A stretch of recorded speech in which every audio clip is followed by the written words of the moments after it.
If you're vulnerable to psychic damage from roguish language, stay away from these gibbering mouths.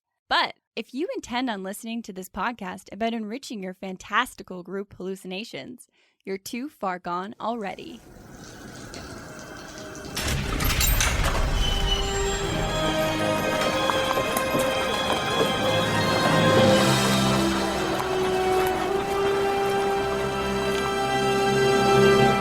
Your next game is going to be eternally gratifying, and here's why.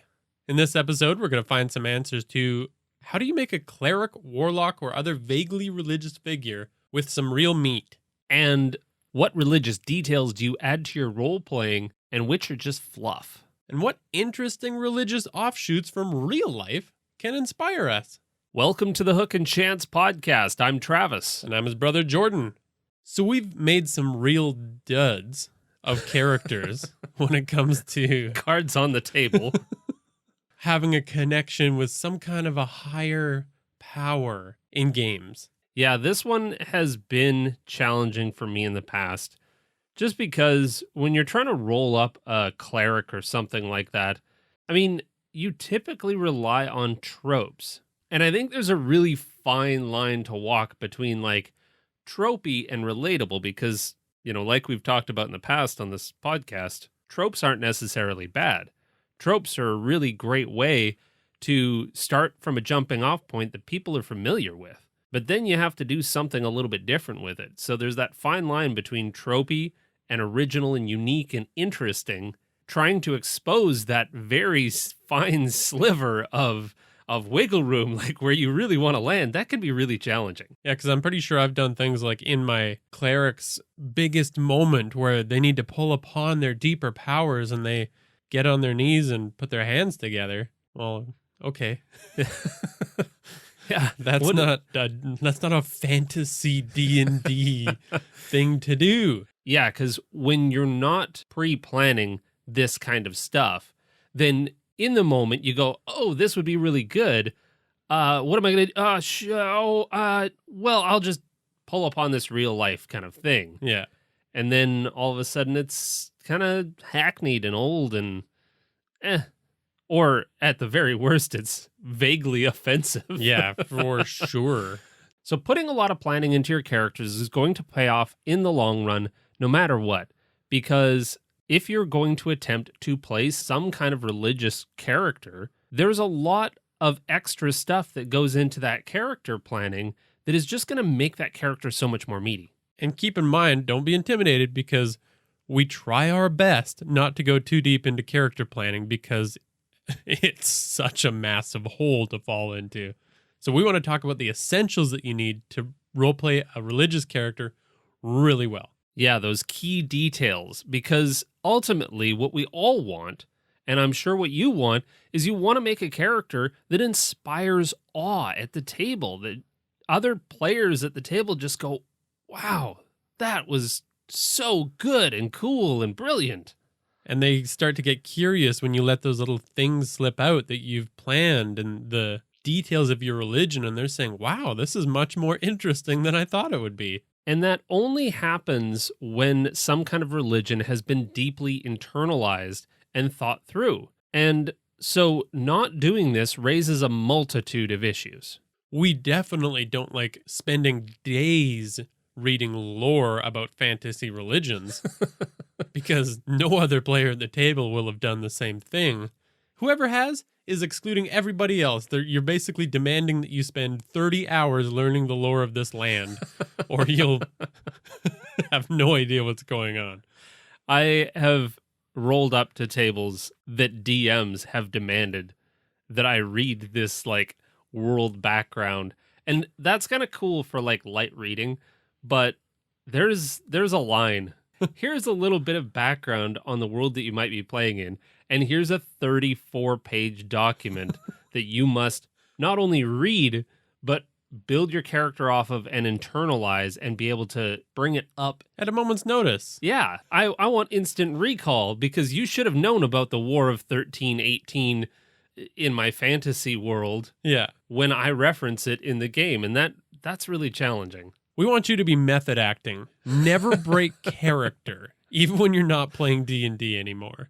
Then on the flip side of that, if you see as much work as, reading a 34-page document as a bit of a waste of time and instead just want to roleplay a smattering of real-world religions, at the very least, with like a slight twist, that's fine, but it's very likely going to come across as kind of hollow and not rich enough to really get into or to inspire that awe or follow-up questions from other players.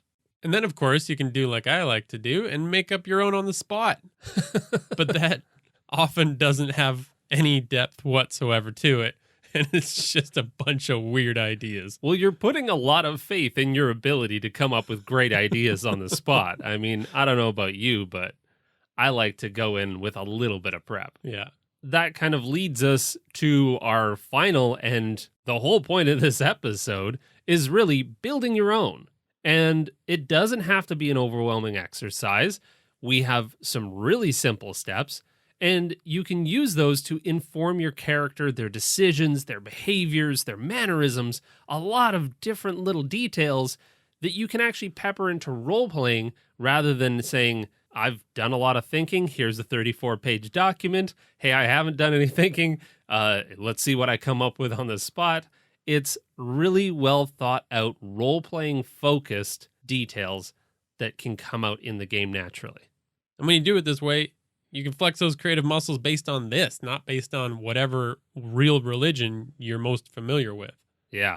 So obviously, today we're talking about creating religious characters that feel fantastic, yet grounded. And if you create your character while you're creating their religion and their deity, you have an opportunity to direct that character creation with all of the similarities and contrast from the religion, and it ends up being so much more meaningful than random character meet random religion that you know nothing about until this moment.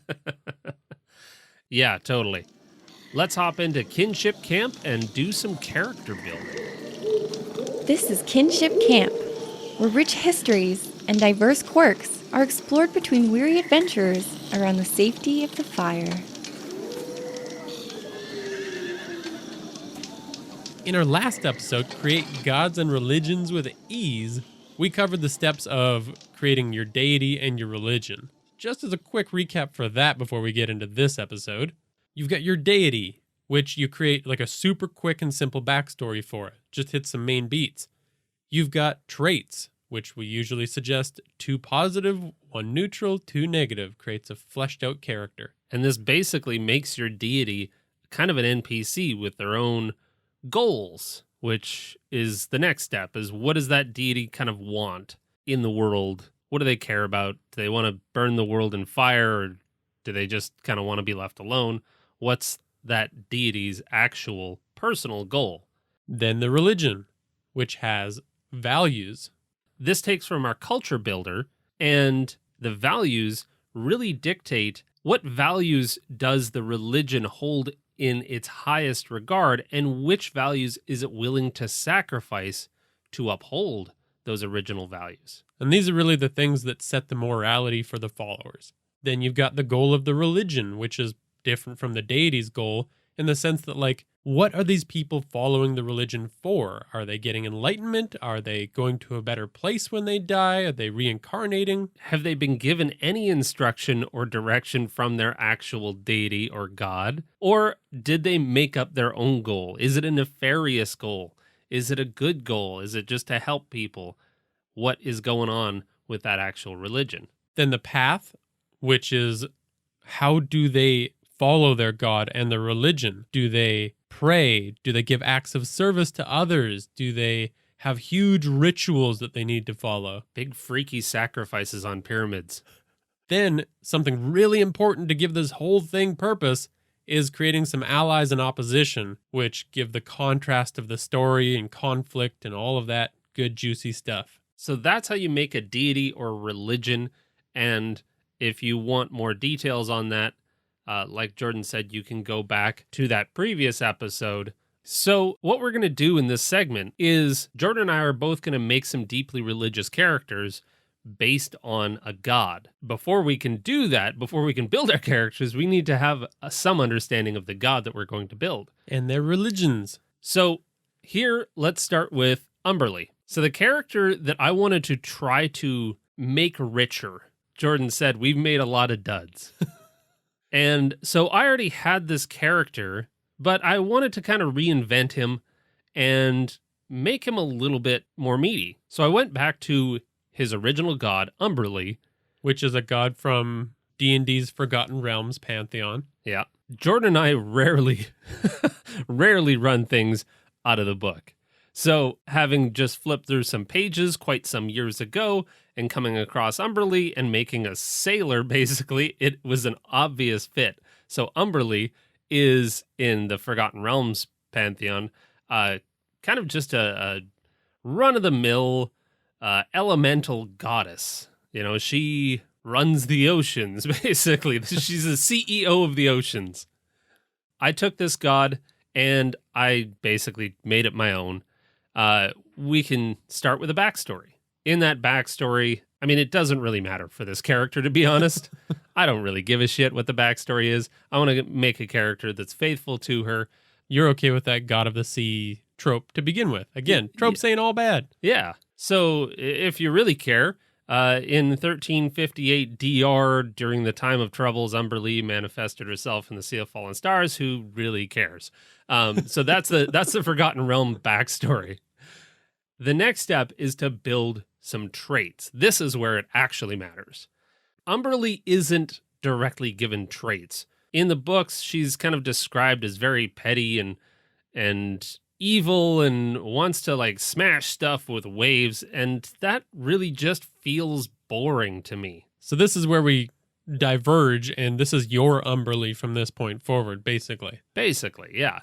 And I've noticed that not a lot of books give gods traits, and this is what's really going to define how our religion forms and how our character is maybe at odds with their own god. So in this, since she's the sea queen, she's going to be generous, maternal, teacherly, a little bit greedy, and temperamental. And that's building off of those same traits: 2 good, 1 neutral, 2 negative. Too nasty.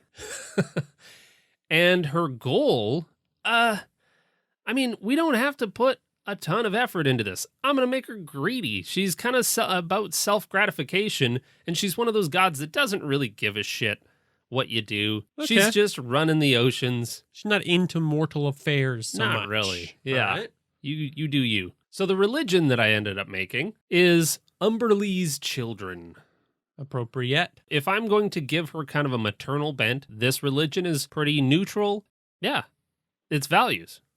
Strength at the sacrifice of empathy. So if you're going to venture out into the sea, better be able to hold your own. Yeah. You don't have time to care about others right now. You got to be on your A game. Yeah, and that feels like a very like burly sailory kind of ideal. And when the ship starts going down, it's every man for himself.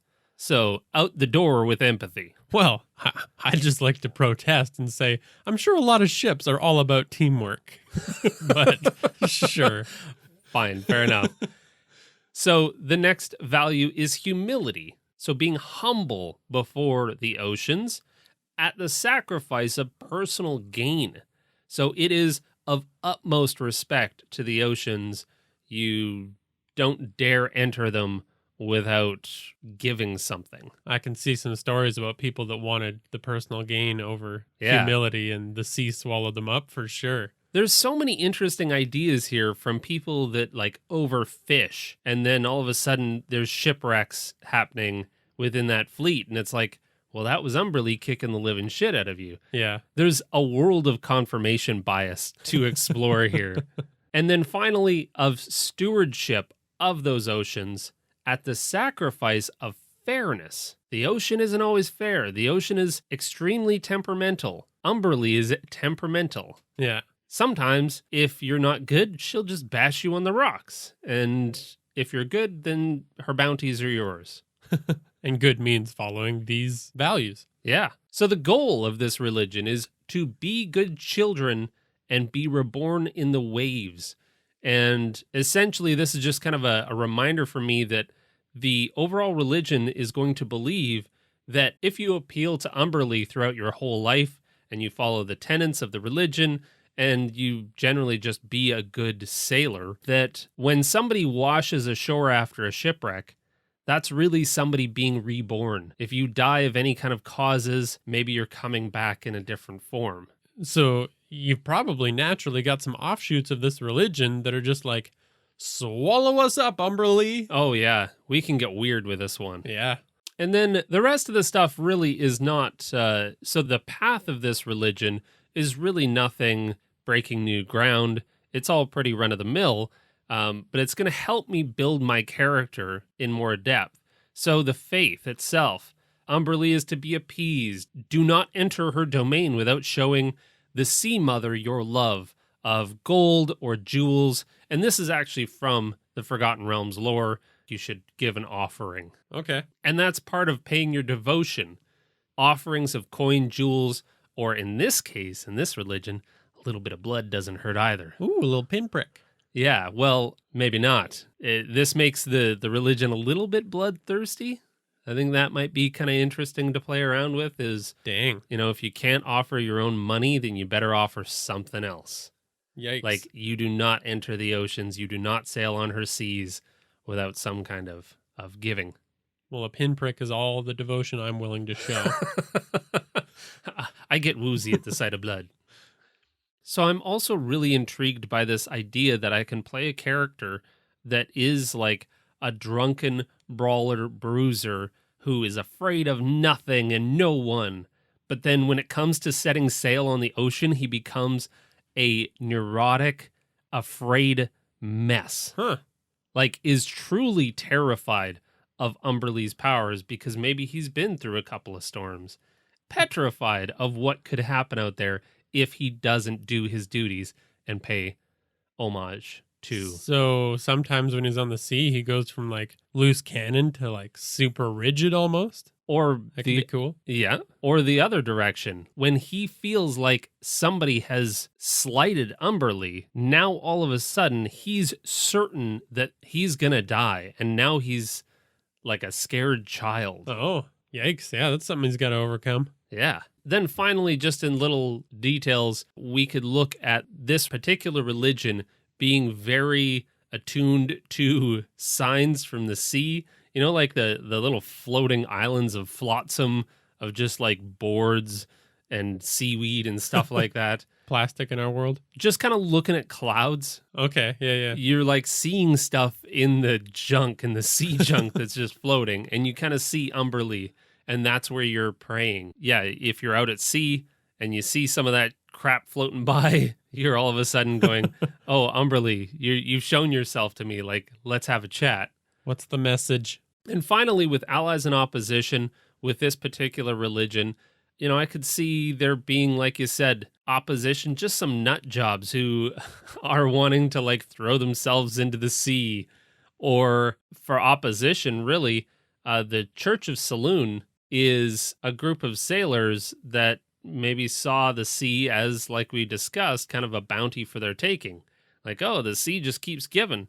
And the Church of Saloon in actual Forgotten Realms lore is a god of the stars that helps sailors navigate by sea. Okay. So they're worshiping a different god that shows them how to get home, helps them navigate the treacherous waters, and is kind of in direct opposition with Umberlee, who is down there dragging ships down to take all of their bounty. Huh. Yeah, that's kind of good. So that's what I got for the religion.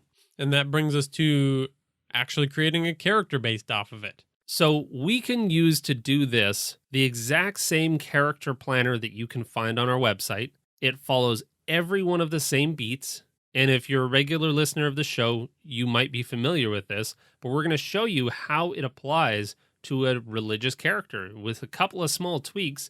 Now all of a sudden we've got all of the same prompts to build a really awesome religious character. And the beats of our character planner are as suchly. You've got the backstory again. It includes the beats of what was their status quo before, what kicked off their adventure, how did they resist their destiny, and what's their call to adventure. And with a religious character, you're just going to think about, is this going to include the god or religion in some way? Like, did the god directly intervene in their lives, and that's why they're an adventurer now? maybe the god's followers intervene or inspire some kind of action. They need to get out of their crummy life that they're living, and yeah, something pops off. You could make the religion antagonistic towards that character or opposite. Like, that's the one that helped them find the path. They've always kind of been a follower, but the kickoff is something that directly opposes what that god's trying to do. And they're like, I got to step up. Ooh, that's good. Then we go into the wants and needs of the character. This is one of my favorite roleplay points. So it's the character's deepest want, which is something that won't actually help their life, and their deepest need, which is what they need to learn in order to become the person that they actually want to be. Yeah. So, yeah, do they want to be selfish? Do they want to get rich? Do they want to, whatever, become closer to their faith? Ultimately, their want is probably going to put them at odds with their religion when we're making some kind of religious character. Yeah. So if we're building a cleric, this is where we can think about some of the inner turmoil that's maybe happening in their experience. Yeah. Just like we were kind of talking about with Umberlee, maybe my character is eventually going to want to keep some of that gold, but knows that he has to toss it into the sea and like wrestling with being greedy, because every single devout person, you know, that's a hallmark of a religion, is the challenge of walking the path versus walking the one that you want to walk and trying to see if you can bring those together. It's as simple as going to the values you made for the religion and thinking about how the character doesn't fall in line with those values. That's the struggle. And that's why building the religion beforehand is so important, because it's hard to know what you're going to diametrically oppose if you don't already have that thought out. And there's still plenty of other options for what you can do with a religious character. Like, do they want a simple life of following the rules and they're actually really in line with the values, but they actually need to break away from it in order to pursue something else? Ooh, yeah. The big quest, like whatever the quest is, you know, they just want to tend their church, but this quest, this greater need for the world is pulling them away. Calls them to step outside of their values. Yeah. I like that. All right, next we get into the traits of the character. And this is where you can really play with some of the values and the traits of the god and religion that you've come up with. When you're doing this, try to oppose at least a few of the traits and values that you've set up both in your god and the religion itself, because this is where all of your character drama is going to come from. Yeah. We already talked about struggling with the values. Do they maybe even celebrate that they share a negative trait with the god and they're okay with being shitty in that regard? Because it empowers them. It says that it's okay. Yeah.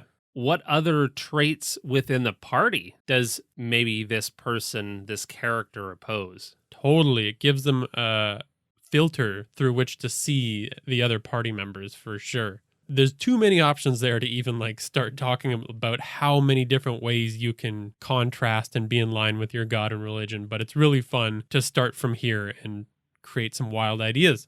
But the quickest place to go to is, again, just those god traits and the religious values. Focus on those really hard and yeah, just create a character. Make sure you have at least a couple and you're going to make something that's really, really good, really juicy, and you'll see the drama immediately. And then we come to the NPCs that are close to the character. You've got your ally, which could very simply just be the god. If they're truly closely connected to their deity, then that's their biggest ally in life. Yeah. And they're actually almost communicating with it on a personal level. That's that super devout kind of religious person that does see this world as maybe even a temporary one, but they want to get closer to their god, and that's the only person that matters in their life. But a couple other really fun options would be like another follower of the god, or somebody that they're best friends with, but actually doesn't follow the god. So it's kind of that philosophical debate partner.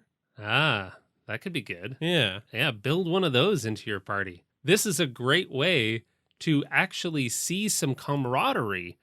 And I like where you're going with that, because it means that the cleric can be best friends with the warlock and at odds with how they thought that they should not be friends. But wow, this person, despite being a warlock, follows all the same tenets that I do. Be nice to people and do this and do that. But maybe they're struggling in a different way. Like, there's a lot of really interesting things to explore there. Yeah. And then going to the nemesis, you don't even need to stray that far from what we've talked about. You can have a follower of the same god that doesn't see eye to eye, and you're actually at odds with them. A competing church. Totally. One of those other religious sects that you just think is kind of batshit. No, your way is not the way. My way is the way. And I think this is the most powerful if it's just an offshoot of the religion that they're following. Like, it's one thing that they interpreted differently about your religion, and you're just like, they're the worst.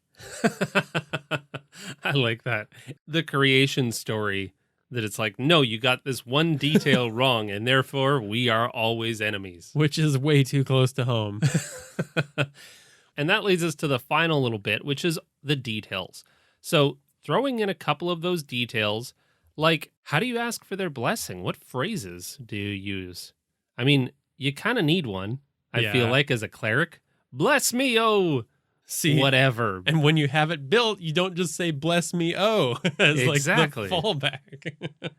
So what is that interesting phrase that your character utters when they need the blessing of their god? And how do they curse their names when things don't go their way?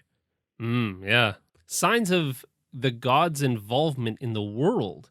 Is it real involvement, or is it just imagined involvement? Yeah. Where do they look for those parallels to say, oh, that's clearly a great sign. I've been blessed. This flotsam, this group of seaweed in the ocean means that I'm doing just fine today. Yeah. Maybe the deity has quite a bit of control in the usage of your character's power. Ew, yeah. That's a dangerous premise. Yeah, absolutely, but it's fun.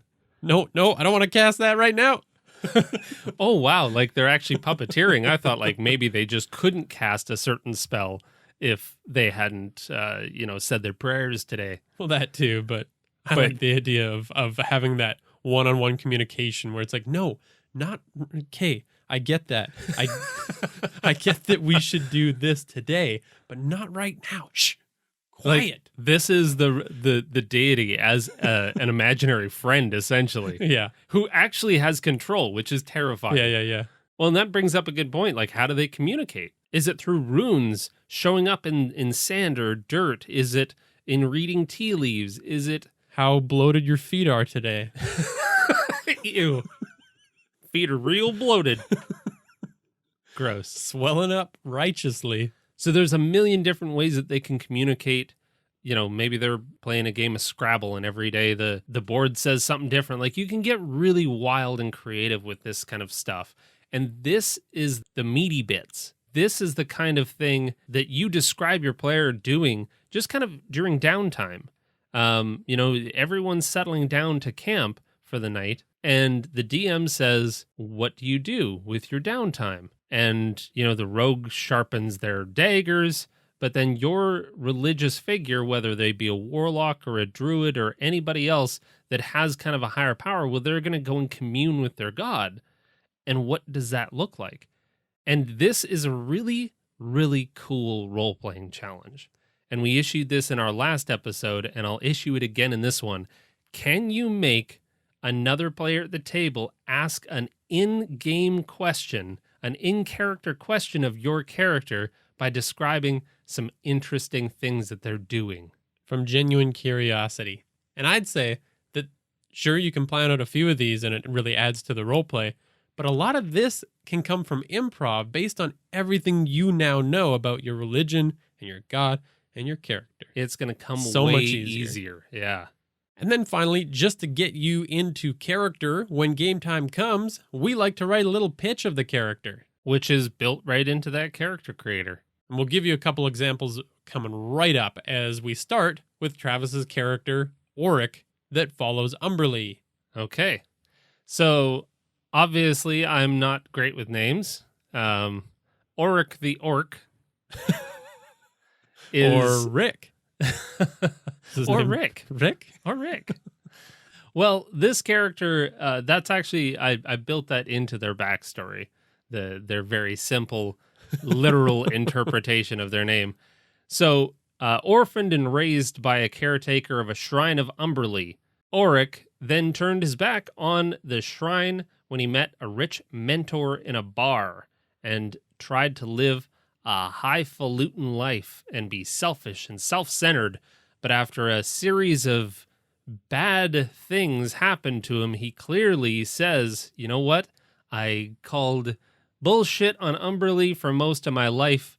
I better go back to the sea, live with the old caretaker, and be a degenerate, brawling, drinking sailor, but worship Umberlee properly the way he should.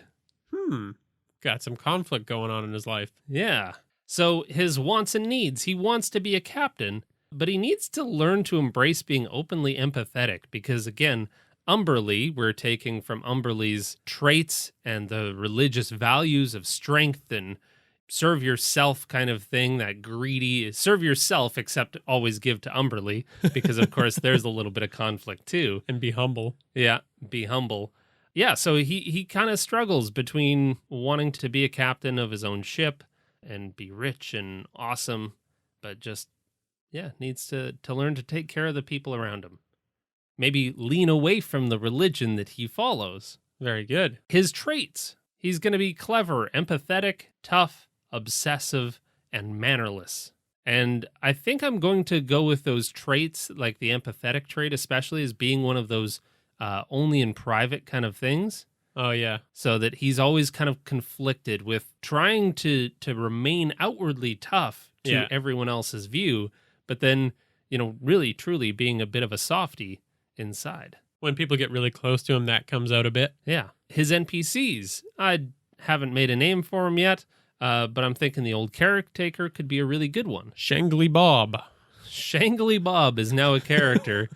And this is also really important. If you're a player, you need to give your DMs somebody to throw into your stories. And this is a common mistake of, new players, is that they write a backstory with a family, friends, loved ones, and somehow they all die. Yeah. So they're alone in this world. You definitely need to make some NPCs that can still be used in stories. So I think the old caretakers in Forgotten Realms lore, this is another one that I actually allowed to stay within my god lore here, is that the shrines are generally not very well taken care of. They're often in seaside towns, and they're kind of little like small shrines. Nobody's building churches to this thing, but this caretaker is going to be somebody who goes and pulls the weeds off and just makes sure that the shrine to Umberlee stays intact. Okay. So yeah, that's who raised him, and he's going to live with this person, and whenever he ventures out on adventures, this person could be a potential Achilles heel for him. Totally. And then his nemesis is going to be that rich mentor that he met in the bar, that he lured him away to the big city where he became kind of a shitty person and really greedy and that kind of thing.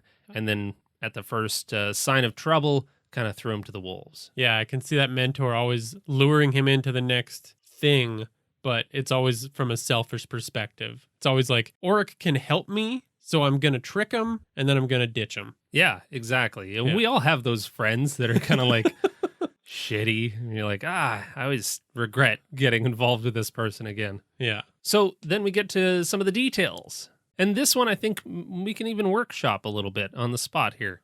But I'm kind of thinking before setting out to sea, it's always Wave Mother, grant me passage. Or Wave Mother, that's the honorific and the humbleness that he's trying to show. Because if you know Umberlee from Forgotten Realms, she has some not so nice monikers that have been given to her. Oh. And he's showing his respect by always calling her the Wave Mother when things are going well. Something a little nicer. Yeah. Huh. And then, of course, he can use some of those less than polite names when things aren't going so well. If he's really pissed off with her, he can call her a few other things. Dang. Which, when he gets over that instant anger, would probably lead to some apologies. Well, considering that's a tenet of the religion, I would imagine that, yeah, he's going to immediately start to go, I'm sorry, Bob. I didn't mean it. Especially when things are going downhill in combat. Yeah. If I can, if I can retract that last thing that I just said. Forget that. I think this does provide a lot of opportunity, like I said earlier, to give some confirmation bias. Whenever anything happens at sea, of course it's Umberly. And Umberly giveth and Umberly taketh away. Yeah, you can relate anything that happens to a god's whims. A seagull lands when you said something poignant to the rest of the crew, and now all of a sudden that's a sign from Umberly. So there's a million different things that I can do here with events related to the sea. Yeah. And then, of course, the downtime activity. So I've actually built Auric, oddly enough, not as a fighter. You would think maybe a sailor background fighter, something like that. He's actually a monk. So with that, I really don't need the money for lots of new weapons or anything else like that. He's a brawler. So in that sense, it kind of works mechanically in the game too, that I can just toss money into the sea. And whenever he's feeling really guilty about something that he's done, he can give more money and more money. And so I'm really going to enjoy, I would imagine, in the role play of this character, that when we divvy up the spoils of our adventure, and then all of a sudden Auric just goes and dumps it all in the ocean saying, listen, we need to get where we're going. So I'll take the plunge. I think you all should throw your money in too. Yeah. And like, I'm going to really enjoy playing out that bit of role play. And if you wanted to do it a little more subtly too, like when everyone's trying to buy something really expensive and they say, okay, we all made 200 gold from that last haul. All right, I'll put in 200. Auric, where's yours? I've got 80. He's always going to be short. What? What did you spend it on? Because he's literally throwing money into the ocean. Yeah. So that's kind of where I'm going with this character.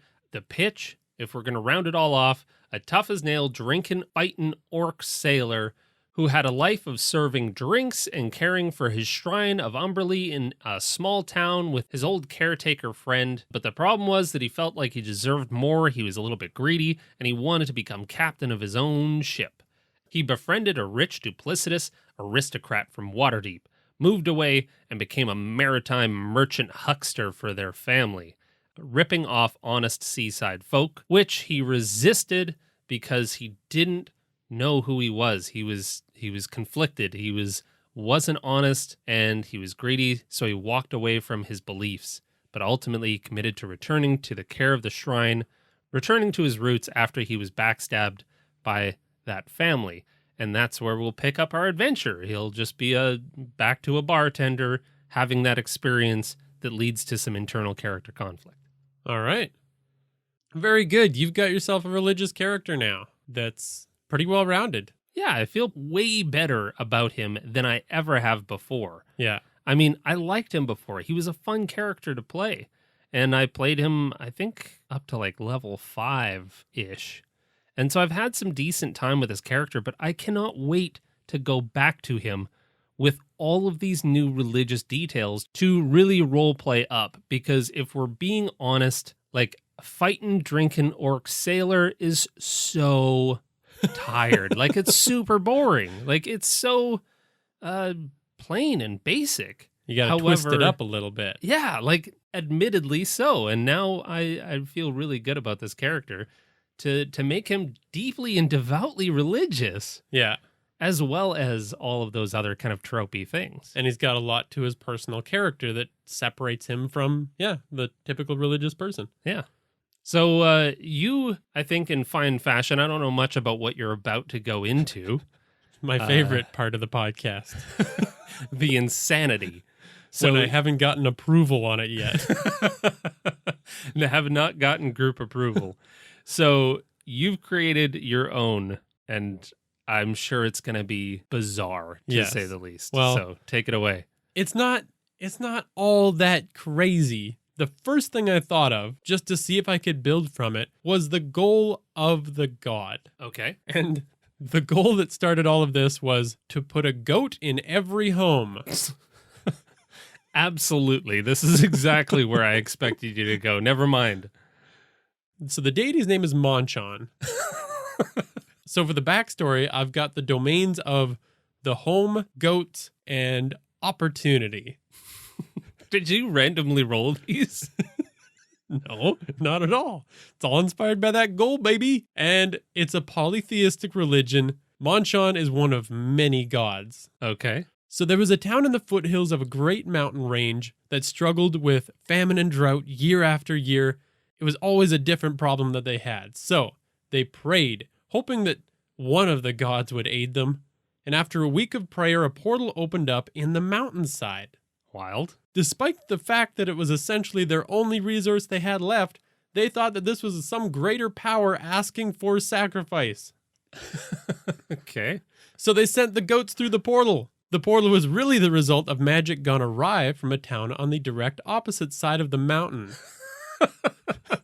So, for years, one town sent goats through to the other town, and the receiving town was much smaller. They had to start packing the goats in, and in the process of going through the portal, each goat left a little bit of themselves behind until it formed a powerful new being, now worshipped as a deity. Jesus, this is so bizarre.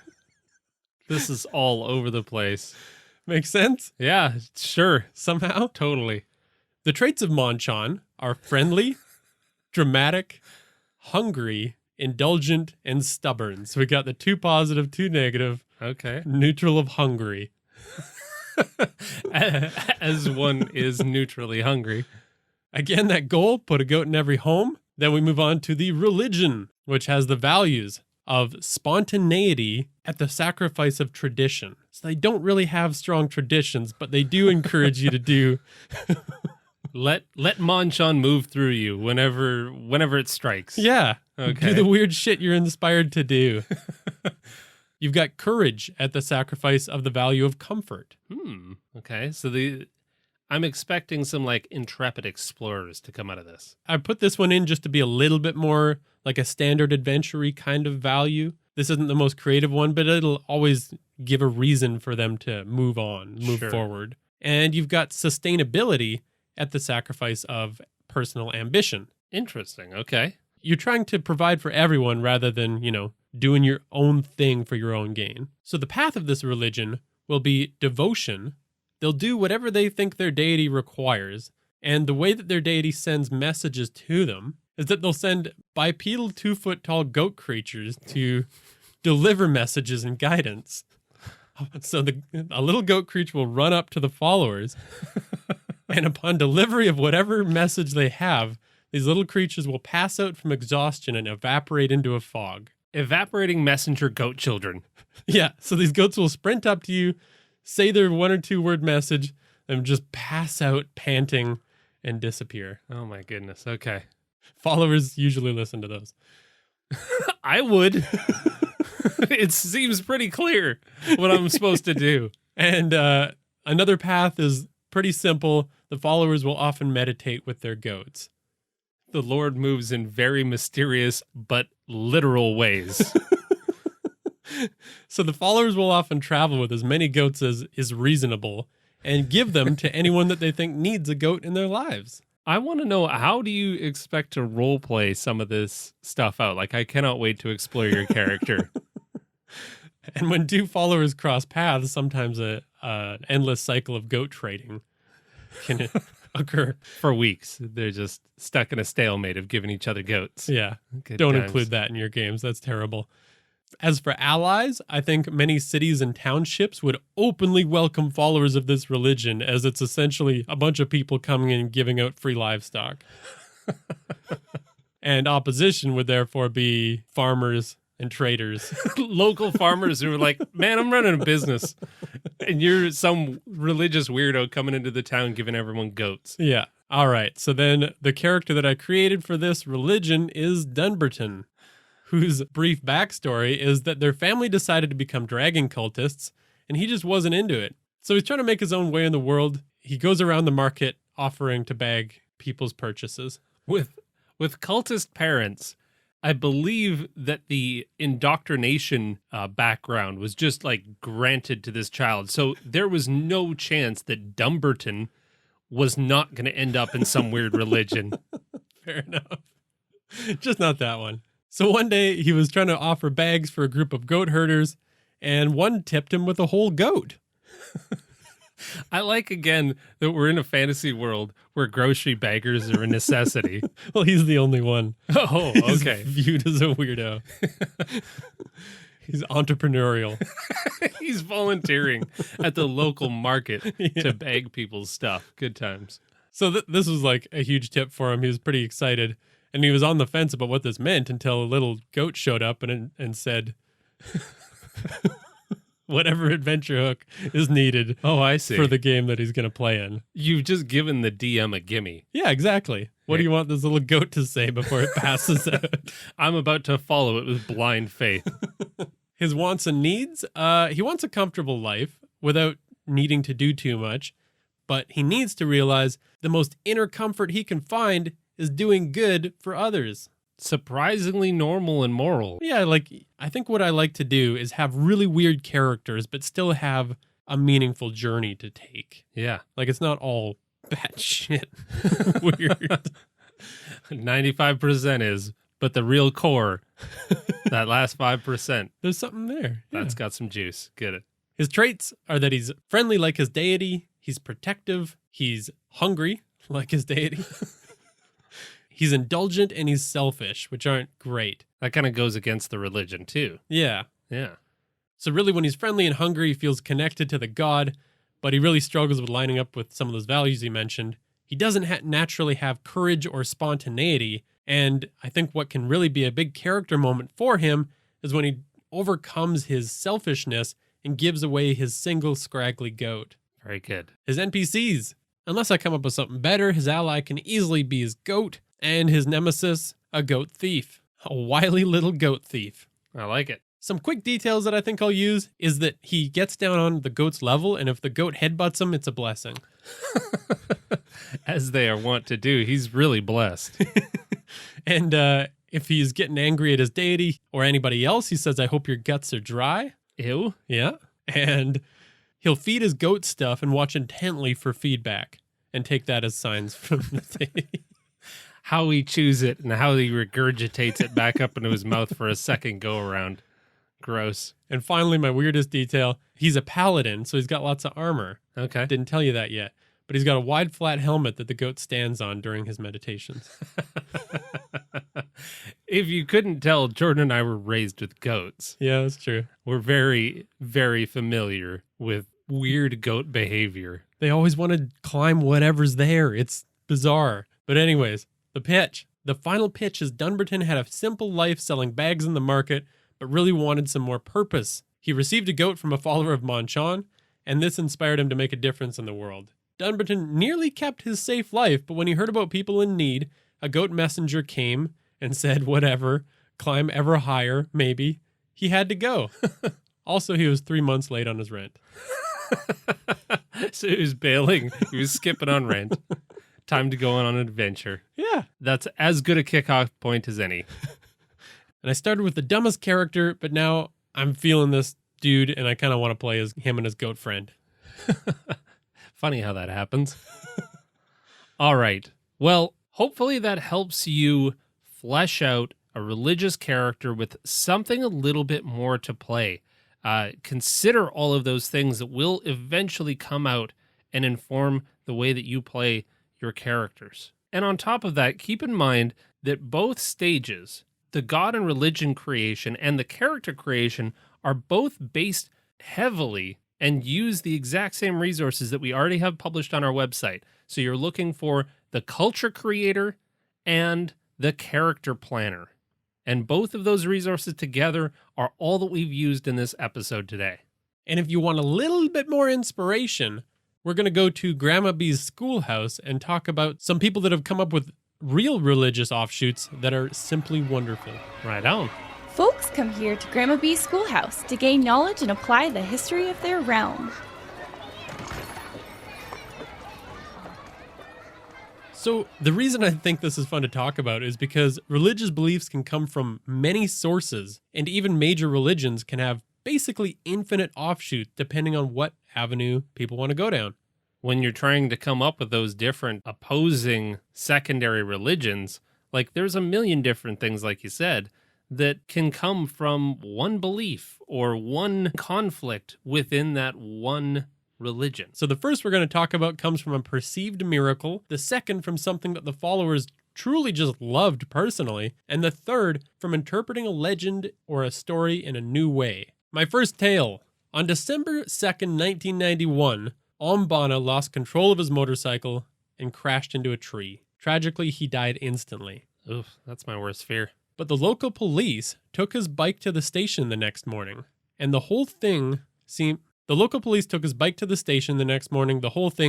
pretty ordinary. Until a night passed. The next day, the police noticed that, hey, the bike's not at the station. Oh, somebody called in and reported that it's actually at the crash site. Weird. They assumed that, somebody took it. Maybe a family member or a friend of Ombana must have ridden it back out for some weird reason. So they took it back, they emptied the gas tank, and they locked it up. Nobody's getting this thing. But the next day, it appeared in the ditch again that it crashed in. What? Legend says this kept happening day after day after day, and locals considered this a miracle and ended up building a temple for this bike. On the crash site. Yeah. It's now said that the spirit of Ombana helps travelers in distress, and the bike sits on a shrine where travelers can bow their heads and leave offerings, often like alcohol, incense, coconut, and sweets. That's wild. Yeah, and if you don't make a quick stop on your way through the area, you might be in for some bad luck.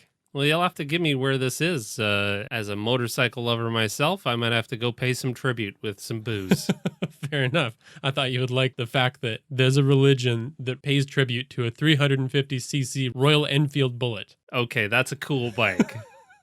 So what else you got? Well, we've got people that just love stuff so much that they want to religiously follow it. The first that I thought was super fascinating was Iglesia Maradoniana, which isn't a small thing. It's got 120 to 200,000 members. Wow. So I'm assuming this is like Saint Iglesia. Like, what did this person do? Well, their sainthood essentially comes from the fact that the followers believe he was the greatest soccer player to ever live.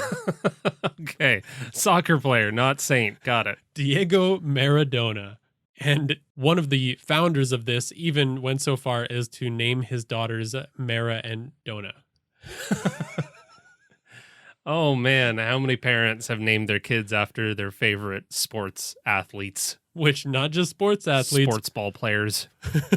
But that happens all the time in pop culture, too. How many Star Wars characters are out there? Fair enough. A lot. Which leads me to the Jedi movement, which has a huge following, too. Which is just like absolutely buck wild, because we remember when Star Wars came out, like George Lucas wasn't intending on creating a church, but now there is legit churches of the Jedi Order. Yeah, it's not just a fictional thing. People are actually worshiping the Jedi way. And what is it beyond a shared set of beliefs and cultures, really, when you boil it all down? And sure, the Jedi way has some all right stuff to it. Yeah, and they make sure that they separate themselves. They're not saying that we follow the fictional way of the Jedi, but we kind of took inspiration from that, and now we got our own thing. Yeah. Because they have like their own 21 tenets that they follow. Absolutely wild. And that was only founded in 2005. Kind of an interesting backstory. It came from people writing in Jedi on the national census in 2001 in a lot of English-speaking countries. Like in England and Wales alone, there were 390,000 people that wrote Jedi in that year. Jesus. Making it the fourth largest religion in England. That is wild. And yeah, both of these communities have rules to live by. They got events. They got it all. Huh. And finally, a twist on a legend comes from Vanuatu, a country made up of islands in the South Pacific, which is home to a village called Yananen on the island of Tana. Okay. If you're like me, you weren't super familiar with any of these places. Nope. But they had a particular legend. Their god sent his son to England to give spiritual guidance to the people there. When his work is finished, he will return And when he does so, he's going to fulfill all of their prophecies, going to bring them great wealth, peace, and eternal life. Okay. Very specific destination of England. But the interesting part of this legend is that he took the form of a man. That man is Prince Philip. Okay. Yes, the one that's alive today. I'm going to need you to tie all of this together for me, please. Well, it's thought that this belief was formed in the 50s or 60s when a lot of people were traveling to these islands from Europe. Okay. And it was really given strength when Prince Philip visited the island in 1974. He didn't actually meet with any of the members of the movement. They saw him from a distance, and they just this solidified their beliefs. He was a prince. He was probably had a bit of an entourage, and they were like, oh, this person's important, and also this, fits our legend? Yeah, basically. Interesting. To a T. Now, Prince Phil didn't even know about this until 3 years after his visit, but when he did find out, like any member of royalty, I would assume, he liked being worshipped and sent a photo of himself over. And I like that that's the form that it took. Like, oh, here's a headshot and my signature. And so, of course, they were pretty into that. The members of this movement sent him back a traditional pig-killing club called a Nal Nal. And Prince Philip, receiving the Nal Nal, was like, rad. So he snapped another photo of himself holding it, and he sent that back. This is kind of a pen pal situation. This is such a wild story. Thanks. Well, I'm done with it for now. We'll see what else comes of it in the future. But the point is, it's really easy for an arm of a religion to make that one connection and run with it. Yeah, like your goats. Yeah. Well, we want to hear about your religious characters. What did you end up making? And did this actually start helping the way that you roleplay your religious characters? What ideas sprung from listening to this episode? And you can always reach out to us on any one of our different social media avenues at Hook&Chance on Twitter, Facebook, Instagram, and Reddit. Our personal favorite place to chat is on Discord. And if you talk to us there, you've got all kinds of other players and DMs that will weigh in as well. And as always, thank you to Tabletop Audio for the sound effects that you heard in this episode. Thanks for listening, and let the spirit bleat within you. Bleat.